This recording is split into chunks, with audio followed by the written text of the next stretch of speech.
Metroid Dread. You saw it, I saw it. Every fan of gaming saw its premiere in Nintendo's E3 presentation and it left us all speechless. And even if it didn't, yes it did. The fact this game even exists is a miracle unto itself, and you know what? I couldn't be happier. And I can't even begin to imagine the hope and hype flooding into the Metroid fanbase, as well as those outside the fanbase. And here's where I step in. Here's where I get to the point. I want to love Metroid, but I haven't ever sat down to play the games for myself, so I'm changing that here and now. I've been putting my narrative and gameplay analysis skills to the test over the last year on my channel, making a name for myself in the Sonic content community with my various character analysis videos and game reviews. But now I think it's time for greener pastures, cause let's be real, I'm not gonna just sit around and make 10-minute rant videos because I have no real interest in that. So, I'm going through every single Metroid title out there to present my opinions and discover the strengths and weaknesses in the franchise, to hopefully help any other fellow gamers make a decision on whether or not to delve into the faithful bounty hunter's power armor to play through all the missions they missed out on. Speaking of missions, let's take it from the top. This is Metroid Zero Mission, the perfect foundation. But quickly before that, I am skipping out on two games for the purposes of this marathon, and those are the original Metroid 1 and 2, for the NES and Game Boy respectively because of this very game. Metroid Zero Mission is a remake of the very first game and is even presented as a retelling of the events in this game's story. The mission briefing is given before the game starts, to destroy every Metroid on the planet Zebes and defeat the mechanical life form known as Mother Brain. And so it begins. Metroid Zero Mission is very minimalistic with its story, even comparable to the likes of Mario games in terms of its complexity and importance. But, like Mario, I firmly believe this is actually to the game's benefit. I, for one, am someone who will always love and prefer a good story with my gaming experience because of how it keeps me engaged and pushes me onward. But Zero Mission gave me the drive to succeed entirely through gameplay, using the very gameplay style it itself defined back in 1994's Super Metroid. The term Metroidvania refers to the gameplay structure used in both 2D Metroid and later Castlevania titles such as Symphony of the Night, which to sum up is essentially a 2D open-world game. But what sets the Metroidvania style apart from its open-world 3D contemporaries is that the inherent simplicity in 2D design adds for far greater amounts of fulfilling level design. 3D worlds so often get focused on looking realistic with uninspired grasslands or standard buildings. Granted, those landscapes often work within the confines of those games, but in 2D Metroidvanias, worlds are built more like gargantuan levels, where every path leads to even more branching paths, with every corridor or pit containing platforming challenges that put the player to the test. Heck, as soon as you begin the game, you see just how the world design is one massive level. The player is naturally inclined to go right, but when it's discovered that's not going to work, you commit 2D game heresy and you go to the left. And looky here, an upgrade. The Morph Ball teaches a valuable lesson that not every issue can be shot down with a standard laser blast or jumped over like other 2D action games. This is a level so sprawling in its construction that it truly is a 2D open world that you have to discover its terrain, wildlife, and most importantly, its upgrades. Ah yes, another important distinction of a Metroidvania, the non-linear gameplay. Yeah, Planet Zebes may be built like a larger-than-life level, but its open world aspect is seen as in how you advance, blocked off areas become increasingly common. Even so, there's always a clear goal thanks to the highlighted marker, which I can for one say I appreciate and hope becomes a mainstay in the series going forward. Because for players like me who don't find the feeling of cluelessness fun, then I know where I want to go next, but it still doesn't railroad my movements, so I can continue my exploration into previous areas without feeling the stress of missing a potential item. Zero Mission being a remake of the NES original Metroid is far more straightforward than its sequel from my understanding, so to call this a true Metroidvania may be inaccurate, but I think its combination of search action gameplay and linear points of progression make it a fantastic way to bring players who traditionally only play linear games into this type of freedom. The world design here is quite frankly what makes the game so invigorating for me. The game never leaves you lost and clearly marks the solution to every problem you come across, and as the player you have been taught that it's your job to find the upgrade that solves the issue and continue on. It's a constant feedback loop consisting of seeing the issue, being driven to get the proper upgrade to solve said issue, and lastly, it leaves you feeling stronger and more capable against the obstacles, as well as opening previously closed paths of progression and convenient shortcuts. But that's all just talking about the game design behind the scenes, the ins and outs, but what do I think of the upgrades themselves? They're awesome. They hit every right note in the player satisfaction handbook. I couldn't help but smile each time I tested my new abilities out. But goodness me, here I am talking about the game design behind everything, but I haven't even touched on the aspects of actually, controlling Samus and playing the game as a whole. Samus in this game is great, but not quite perfect in my eyes as far as control goes. The responsiveness is phenomenal, which helps a lot when you're doing your best to platform in tight corridors when ascending, but her jump could be better in my eyes. See, when Samus jumps, she does so standing up like normal, but when moving, she automatically enters a flipping state, which can result in injury because you can't shoot. It can be extremely tricky to get the proper jump that you want, whether it's the normal or the flippy one, but it didn't overall interrupt how I could control the game, but instead it interrupted my attack plans.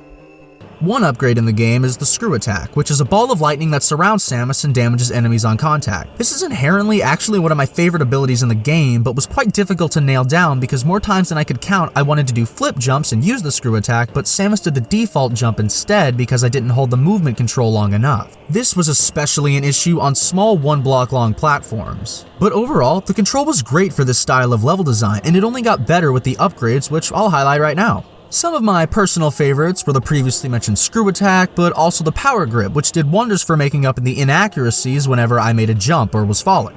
The Speed Booster is just plain awesome and right up my alley. The Wave, Ice, and Long Beams are tools to my arsenal I'll be sad to part with at the start of my next adventure. Each upgrade simply adds a new spin to your mobility or combat, and while mostly simple add-ons to your current weapon, they allow access to new doors and pathways to new enemies to truly make you feel stronger and stronger. But now that I've just about covered the main game and why I like it so much, I want to cover the bosses. The game's boss fights for me are probably the weakest part of the game. I've been praising the combat thus far because specifically it challenges the player to use all previous upgrades to their weaponry and overall mobility to best figure out how to defeat the enemies ahead. By no means are we talking about fighting game or hack and slash levels of depth in its technique. I'd say it feels more like a better version of the Mega Man combat, if not just straight up Mega Man X. But the boss fights don't highlight this challenge and good form of combat whatsoever. In actuality, I'd argue the mini-bosses add a far greater and more fair challenge. They force the player into positions that require them to find the patterns, recognize the weak spot, and in classic fashion, wait or force the boss to be vulnerable and pump it full of missiles. Which the mini-bosses all do with flying colors. Only a few times did I find a death unfair or tiring, but in the end I knew that at least 99% of them were my fault. But the only true boss that I feel replicates that design is Kraid. Kraid is a very discernible pattern, and you must determine the best course of action to expose his weak spot and destroy him. Now, some are just gonna say that I suck at video games, but hear me out on these points, because I'm not saying the likes of Ridley and Mother Brain don't have patterns at all, but instead I'm stating that there isn't enough in way of communicating to the player how to counter them, specifically with Ridley in his first boss fight. You can enter the Morph Ball mode to dodge his grab attack, but that never crossed my mind because I figured that was way too simple. So yes, I suppose I could have been giving the boss too much credit, but using the Morph Ball was never something that really struck me as a helpful tool because of the flat terrain and lava pits nearby. The Morph Ball would have just left me defenseless. And as for Mother Brain, I genuinely think her boss fight just kinda sucks. As someone in the Sonic community, I know a thing or two about playing a game so many times that you eventually end up loving it even though you are aware that technically it's not that great, so I can see why Metroid fans would say that Mother Brain is a good boss, but here's my counter argument to why I don't think that she's the best designed. The issue earlier about the difficulty in using the Screw Attack was most prevalent in this boss fight, as I kept trying to make use of it, but it never quite went off as planned, leading to several close calls. Not to mention the random nature of the bullets flying all about and the rings of energy only being slightly stalled with the ice beam. And if you watch any no damage runs of these bosses, you quickly discover that most main bosses have such little strategy that you can just spam kill them. That being said, I do think without a doubt the best boss fight in the game was the one where I actually died the most times. But I'll quickly cover how we got there story-wise. So Samus has destroyed both the Metroids and Mother Brain, and left planet Zebes, but in a new addition to the remake, we're suddenly ambushed by space pirates and stripped of all of our weapons, upgrades, and even ship. But after sneaking into the space pirate ship, Samus is forced into a stealth section where being spotted more often than not leads to your demise. But with the help of some Chozo technology, we earn our suit and upgrades back, and before we escape, we have one more opponent to face, Mecha Ridley. And this fight was difficult, but so rewarding. After what felt like endless massacres to my health bar, I took a step back, recognized the patterns, and pumped him full of missiles, and what a rewarding experience it was to finally achieve victory. I'm not much of a completionist, so by the time I finished Metroid Zero Mission, I was only at around 51% completion, but even so, I'm very satisfied. Heck, satisfied's an understatement. I loved this game. This is most definitely a quality that speaks for itself, so not much needs to be said here, but this game is gorgeous. The pixel art creates an atmosphere, both barren and yet somehow colorful. Planet Zebes feels so alien and foreign, though its flora and fauna create an environment that never breaches feeling horror-esque, but even so, its vivid color palette never makes the planet feel safe either. The fact that a game from the Game Boy Advance can create such an atmosphere in combination with all the previous qualities of the game, enhancing them through this visual design, is truly a sight to behold. This game did its job and more. I've always heard that starting with Zero Mission was the place to go, and even with the problems I have with its bosses, I never felt as if I'd been cheated, and each victory left me fist pumping instead of sighing relief because I earned the victory. The game has made me a Metroid fan, there's no question about that.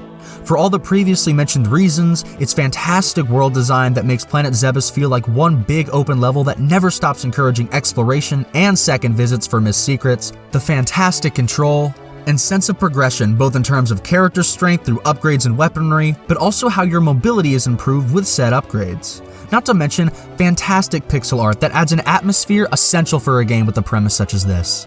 Metroid Zero Mission is a textbook case of a game creating a perfect foundation for new players. I'm a definite fan and cannot wait to see what lies ahead for me and Metroid. I'll see you all with Metroid Prime. And while I'm off playing Samus Aran's 3D transition, go ahead, like, subscribe, check out my other stuff, but most importantly, go play Metroid Zero Mission.